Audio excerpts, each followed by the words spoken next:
Hi folks, this is Bruce Limecooler. I'm coming to you again as part of the iAntique with Bruce series. We've got a lot of neat and fun things coming up that we're going to be doing. But today I wanted to talk to you about one of the things I chat about in my classes on how to be a profitable antique and collectibles dealer. And one of the things we cover, or have covered, is just a small snippet where it says, if you want to be successful in this business, or really anything that you choose to do, you have to make it your business. Now, depending upon how you say that, make it your business, or make it your business, or make it my business, can have a negative or a connotation that says, you know, hey, I'm gonna run over people and I'm gonna make it mine. That's not where I'm really going with this. Where I'm going with this is I want you to take ownership in what you do. So when you come into here, Brass Armadillo, or when you go into anything that you do, a wise man once told me, my dad said, you know, if you're looking for a job, then you need to look for a job like it is your job. So if you're looking to be successful as an antique and collectibles dealer, you need to be prepared to make that your job, as part of your job. Even if it's a part-time job because you already have a job, or even if it's a part-time job because you just don't want to really work as much. You want to have the fun of going out and finding the items. So I stress to people all the time, you have to make it your business.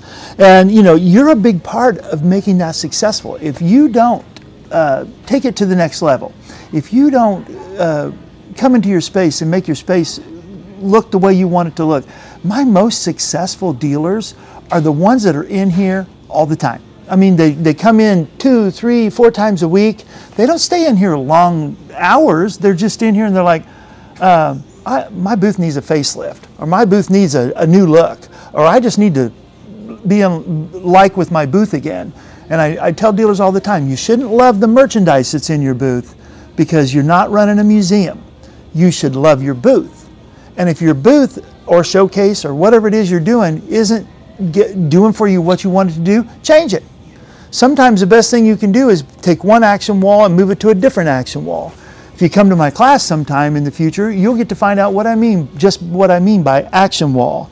You know, and your merchandise that you have in there is what makes it or breaks it. Everybody who comes up and down the row, everybody has some money to spend because they're obviously in here looking around.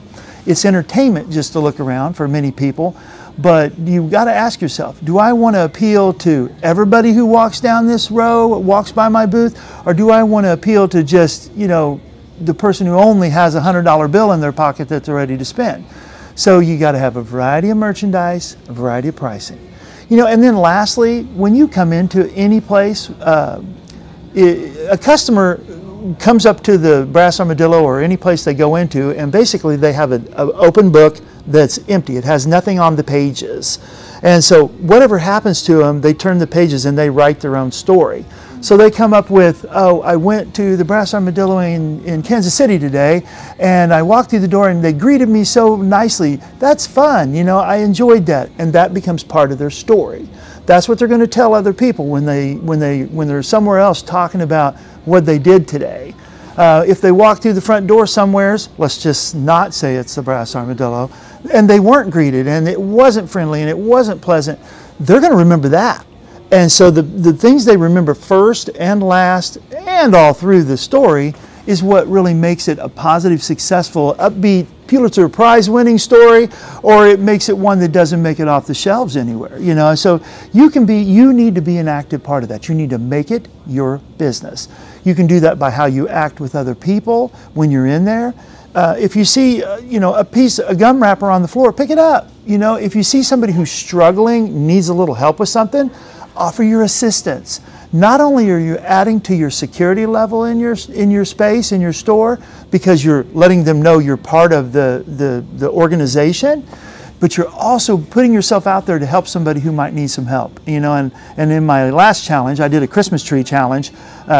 It's important for you to note that, you know, every season's important. Right now we're in the midst of Christmas, and as you can see, Santa Claus is going to be here soon doing photos, but there's a lot of things that Christmas gives you the benefit to take advantage of. And so if you're always focused on making it your business, in other words, I've got to make my booth look alive again. I got to be in love with my booth again. I got to make sure that it's what I want it to present. It's my best image.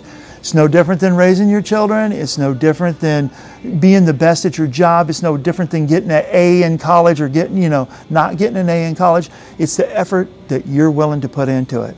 I have a lot of videos coming up, and the reason I'm calling this part of the iAntique series with Bruce is because if you look on my YouTube page, you'll see a lot of my radio shows are on there. We're going to be redoing a lot of these radio shows in video format. That's right, I've been talking to the folks, and we're going to be doing some videos. It's going to be a lot of fun, and I'd love to invite you guys to come on by any of the stores and just shop. Man, we are a family. We love being a part of a family, and we love you, and we want you to be a part of our family. So folks, you have a great day. I've enjoyed chatting with you.